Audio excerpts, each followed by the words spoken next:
எதிர்மறையான இந்த உலகத்தில் நேர்மறையாக வாழ்வது எப்படி சாத்தியம்? இன்றைக்கு நியூஸ் ஓப்பன் பண்ணாலே போர், பதற்றம். எங்கே திரும்பினாலும் பிரச்சனை. ஆஃபீஸில் போனால் பிரச்சனை, வேலைக்கு போனால் பிரச்சனை, ஃபேமிலிக்குள்ள பிரச்சனை. இப்படி இருக்கிற உலகத்தில் நம்ம பாசிட்டிவாக வாழணும் அப்படின்னு சொன்னால் அது எப்படி முடியும்? சாத்தியமே இல்லை அப்படின்னு நீங்கள் நினைக்கலாம். பட் நீங்கள் உங்களை மட்டும் நம்பினீங்க அப்படின்னா உங்களால் கண்டிப்பாக பாசிட்டிவ் தாட்டோட வாழ முடியும். இன்றைக்கு இந்த வீடியோவில் எப்படி பாசிட்டிவாக இருப்பது அப்படின்றத பற்றி பார்க்க போகிறோம். நம்முடைய பைபிள் மோட்டிவேஷன் சேனலுக்கு நிறைய பேர் சப்போர்ட் கொடுத்துருக்கீங்க, மிகுந்த நன்றி.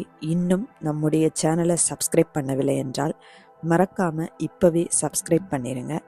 சைடில் இருக்கிற பெல் ஐக்கானை ப்ரெஸ் பண்ணிட்டீங்கன்னா எல்லா வீடியோக்களையும் தொடர்ந்து உங்களால் பார்க்க முடியும். முதல்ல ஒரு உண்மையை புரிந்து கொள்ள வேண்டும். இந்த உலகில் நாம் சந்திக்கும் எல்லா நபர்களும் பாசிட்டிவான மைண்ட் செட்டோட, ஒரு நல்ல உள்ளத்தோட, நமக்கு உதவி செய்யும் மனப்பான்மையோடு மட்டும்தான் இருப்பார்கள் என்று நினைக்கக்கூடாது, நம்பக்கூடாது. மற்றவர்களை மாற்ற முயற்சிக்கக்கூடாது. நம்மை நாம் தான் மாற்றிக்கொள்ள வேண்டும். சில பேர் எதுக்கெடுத்தாலும் கோவப்படுவாங்க, கத்துவாங்க. புதுசாக பார்க்குறவங்களுக்கு என்னடா இந்த ஆள் இப்படி கோபப்படுறாரு அப்படின்னு சொல்லி அவங்களுக்கும் கோபம் வரும். அதே நபரை நன்கு புரிந்து கொண்டவர்கள், இது என்ன புதுசா, கொஞ்ச நேரம், அதுக்கப்புறம் எல்லாம் சால்வ் ஆகிறோம், பிறகு பேசிக்கொள்ளலாம் அப்படின்னு எதுவும் பேசாமல் அந்த இடத்தை விட்டு கடந்து சென்று விடுவார்கள். இங்க நல்லா பார்த்தீங்கன்னா அந்த சிச்சுவேஷன் மாறவே இல்லை, அந்த இருவருடைய மைண்ட் செட்டு தான் சேஞ்ச் ஆகுது. ஸோ இந்த இடத்துல ஒரு பிரச்சனையை சால்வ் பண்ணி முடிக்க விரும்புகிறோமா அல்லது அதை மேற்கொண்டு உருவாக்க விரும்புகிறோமா அப்படின்றது நம்முடைய கையில் தான் இருக்கு. இரண்டாவது, நாம் தினமும் எதை உள் வாங்குகிறோமோ அதாகவே மாறிவிடுறோம். எனவே எப்பவுமே கவனமா இருங்க. எப்பவும் நெகட்டிவ் நியூஸாக கேட்கிறது, ஒரு டாக்ஸிக் ரீல்ஸ் பார்க்கறது, மற்றவர்களை பற்றி மணிக்கணக்கில் ஃபோனில் அல்லது நேரில் குறை பேசுறது, எப்பவும் அடுத்தவரை குறை கண்டுபிடிப்பது. ஆஃபீஸில், வேலை இடங்களில் பார்த்துருப்பீங்க, ஏதாவது ஒரு குறை கண்டுபிடித்து கொண்டே இருப்பாங்க சிலர். அதாவது நின்றால் குற்றம், உட்கார்ந்தா குற்றம், வேலை செய்தால் குற்றம், செய்யாவிட்டால் குற்றம். இப்படி ஒரு சில மோசமான கேரக்டர்ஸ் கூட தான் நம்ம ஒவ்வொரு நாளும் பயணித்து தான் ஆக வேண்டிய கட்டாய சூழ்நிலையில் இருக்கின்றோம். ஆனாலும் முடிந்த அளவு அப்படிப்பட்டவர்கள் கூட ஜாயின் பண்ணாதீங்க, அந்த கேரக்டரை உள் வாங்காதீங்க. நெகட்டிவ் வேர்ட்ஸ் எப்பவுமே பேசாதீங்க. என்னால் முடியாது, இது சரியாகாது, எக்ஸாமில் நான் பாஸ் பண்ண முடியாது, இன்டர்வியூவில் ஃபெயில் ஆயிரு, இப்படி எல்லாத்தையுமே நெகட்டிவாக திங்க் பண்ணி அது நெகட்டிவாகவே முடியுது. உங்களால் முடியும் அப்படின்னு நம்புங்க. அப்போ தான் மனதில் அட்லீஸ்ட் ஒரு 10% தைரியம் பிறக்கும்.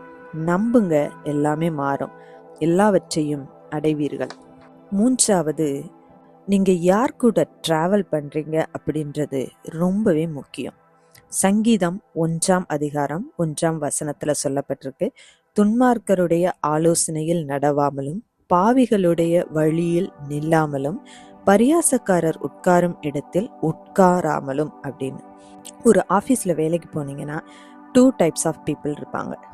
ஒரு குரூப்பு எதுக்கு எடுத்தாலும் குறை கண்டுபிடிச்சிட்டு, குறை சொல்லிட்டு, மற்றவர்களை பற்றி பேசிட்டு, ஒரு பழிவாங்கும் குணத்தோட தான் உயர்ந்த பொசிஷனுக்கு போகணும், மற்றவர்களை சிலர் முன்னாடி அவமானப்படுத்துவது, தான் எல்லாம் என்ற தலைக்கணம் கொண்ட ஒரு குரூப் இருப்பாங்க.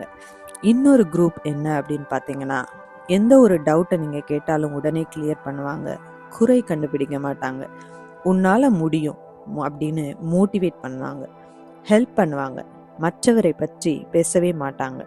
அவர்களுடைய கான்சன்ட்ரேஷன் எல்லாமே ஒர்க்கில் தான் இருக்கும். இப்போ நீங்கள் இதில் எந்த குரூப்பில் இருக்கீங்க அப்படின்றத முடிவு பண்ணுங்க. நெகட்டிவ் மைண்ட் செட் பீப்புள் கூட அதிக நேரம் செலவழித்தீர்களானால் உங்களுடைய எனர்ஜியை நீங்கள் இழந்து விடுவீர்கள். எனவே உங்களுக்கு என்று ஒரு எமோஷனல் பவுண்ட்ரி, எல்லை வகுத்து கொள்ளுங்க. மற்றவர்கள் கூட ரொம்ப டைம் ஸ்பெண்ட் பண்ணலாம் அப்படின்னு நினைக்காதீங்க. குறை பேசும் டீம் கூட ஜாயின் பண்ணாமல் ஒதுங்கி அமைதியாக செல்லுங்க. இல்லை என்றால் ஒரு நாள் நீங்களும் நிம்மதியை, சமாதானத்தை இழந்து விடுவீர்கள் என்பதை ஒரு நாளும் மறந்து போகாதீங்க. 4வது, புலம்புறது. எதுக்கு எடுத்தாலும் புலம்புறது. எக்ஸாம்பிள், இந்த டீச்சர் அப்படிதான் அப்படின்றத விட அந்த குறிப்பிட்ட நபர் என்ன சொல்ல வராங்க அப்படின்னு கேளுங்க. வேலைக்கு போன இடத்துல ரொம்ப ஒர்க்லோடாக இருக்குது அப்படின்னு அதிகம் பேர் புலம்புவாங்க. எப்போதான் விடிவு காலம் வருமோ அப்படின்றத நிறைய பேர் சொல்லியிருக்காங்க. நானும் சில நேரம் சொல்லியிருக்கேன். ஆனால் ஒன்றை நாம் புரிந்து கொள்ள வேண்டும். காரணம், அதிக ஒர்க்லோட் அப்படின்றத விட நம்முடைய எக்ஸ்பீரியன்ஸ் கெயின் பண்ணி வரும்போது நம்முடைய கெரியர் க்ரௌத் அங்கே தான் ஸ்டார்ட் ஆகுது. அடுத்தடுத்த கட்டத்துக்கு நம்மளால் போக முடியும். அதனால் புலம்பாதீங்க. சிச்சுவேஷன் எப்பவுமே மாறாது. நம்முடைய ரெஸ்பான்ஸை நம்ம தான் மாற்றிக்கொள்ள வேண்டும். 1 கொரிந்தியர் 10ஆம் அதிகாரம் 10ஆம் வசனத்தில் சொல்லப்பட்டிருக்கு, அவர்களில் சிலர் முறுமுறுத்து சங்காரக்காரனாலே அழிக்கப்பட்டார்கள், அதுபோல நீங்களும் முறுமுறுக்காதிருங்கள் அப்படின்னு சொல்லப்பட்டிருக்கு. 5வது, நன்றி உணர்வோடு இருக்கணும். நமக்கு கிடைத்த சிறியதோ பெரியதோ எந்த ஒரு நல்ல விஷயத்தையும் மனதில் நினைத்து நன்றி சொல்லுங்க. சந்தோஷப்படும் மனநிலை நமக்கு இருக்கணும். என்ன இல்லை அப்படின்றத விட என்ன நம்மக்கிட்ட இருக்கு அப்படின்றத நினைத்து நாம் சந்தோஷப்படணும். சொந்த வீடு இல்லை அப்படின்றத விட ஒரு நல்ல உடல் நலத்தோடு இருக்கின்றோம் அப்படின்றத நினைத்து நன்றி சொல்லுவோம். மனதை எப்பவுமே ஸ்ட்ராங்காக வச்சிருக்கணும். எபேசியர் 5ஆம் அதிகாரம் 20ஆம் வசனத்தில் சொல்லப்பட்டிருக்கு, நம்முடைய கர்த்தராகிய இயேசு கிறிஸ்துவின் நாமத்தினாலே எப்பொழுதும் எல்லாவற்றிற்காகவும் பிதாவாகிய தேவனை ஸ்தோத்தரித்து அப்படின்னு. அதனால எப்பவுமே நன்றி உணர்வோடு நாம் இருக்க கற்றுக்கொள்ள வேண்டும். அடுத்தது, இந்த உலகிற்கு நாம் வெளிச்சமாக இருக்க வேண்டும். மத்தேயு 5ஆம் அதிகாரம் 14ஆம் வசனத்துல சொல்லியிருக்கு, நீங்கள் உலகத்துக்கு வெளிச்சமா இருக்கிறீர்கள் என்று. Be the light. ஒரு இருட்டு அறையில ஒரு சின்ன விளக்கு போதும் அந்த இருளை விரட்டி வெளிச்சம் கொடுக்க. அதுபோல நாமும் பிறருக்கு இருட்டாக இருக்கக்கூடாது, மாறாக வெளிச்சம் தரும் விளக்காக, லைட்டாக தான் இருக்கணும். மற்றவர்களை என்கரேஜ் பண்ணுங்க. ஒரு ப்ராப்ளத்தோடு வந்தாங்கன்னா அதை சால்வ் பண்ண ஹெல்ப் பண்ணுங்க. அதற்கு மாறாக அவங்களோட ஸ்டோரியை கேட்டுட்டு இன்னொருத்தர்கிட்ட போய் அதை சொல்லி இன்னும் ஒரு மன கஷ்டத்திற்கு உள்ளாக்காதீங்க. தோல்வியில் இருக்கிறவங்களுக்கு தோள் கொடுத்து தூக்கி விடுங்க. வழி தெரியாதவர்களுக்கு வழிகாட்டி கொடுங்க. இந்த நெகட்டிவான உலகத்துல பாசிட்டிவாக இருப்பது என்பது எளிதல்ல என்றாலும் நாம் நினைத்தால் நம்ம மனம் எப்படி இருக்க வேண்டும் என்று நாம் டிசைட் பண்ணாலே போதும். கண்ட்ரோல் ஃபுல்லாக நம்ம கையில் இருக்கும்போது யாருங்க நம்ம கண்ட்ரோலை எடுக்க முடியும்? கவலைப்படாதீங்க. உங்களுடைய ஆட்டிடியூடு தான் நீங்கள் யார் என்பதை தீர்மானிக்கும். நீங்கள் தான் பாசிட்டிவான பர்சன். நீங்கள் தான் அந்த பிரச்சனையை தீர்த்து வைப்பவர்.